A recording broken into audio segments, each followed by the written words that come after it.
Isang LPA sa loob ng bansa ang binabantayan ng Pag-asa at mataas ang tsansa nitong maging bagyo. Nagpapaulan naman sa malaking bahagi ng Luzon at Visayas ang habagat. Ang update sa lagay ng panahon ating alamin mula kay Pag-asa Weather Specialist Charmaine Varilla. Ma'am Charmaine, posible bang mabuo bilang bagyo itong panibagong LPA?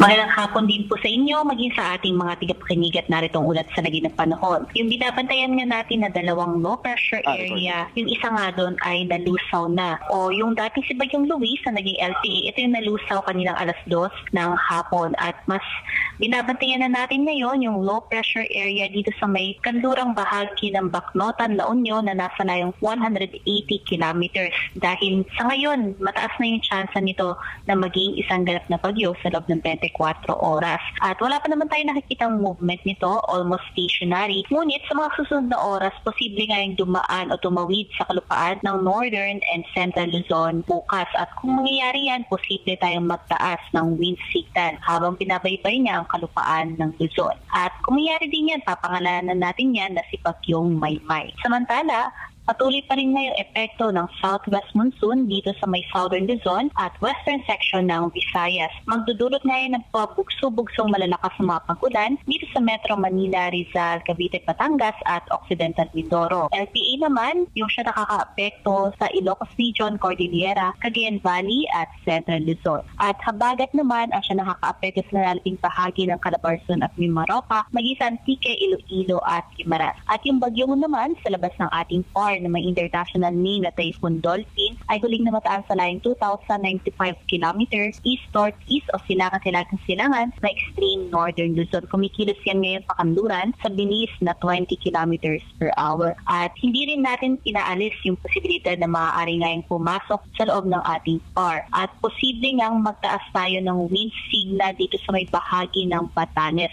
Ngunit sa ngayon naman ay mababa pa rin yung chances nito na mag-landfall, ngunit patuloy itong i-intensify yung ating habagat sa mga susunod na araw.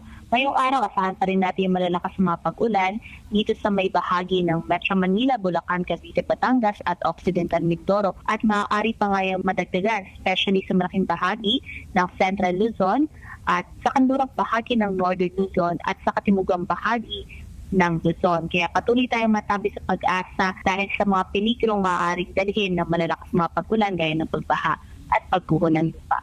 Yan ang latest po natin sa Pag-asa Weather Forecasting Center. Charmaine Varilla, nag-uulat. Maraming salamat, Pag-asa Weather Specialist Charmaine Varilla.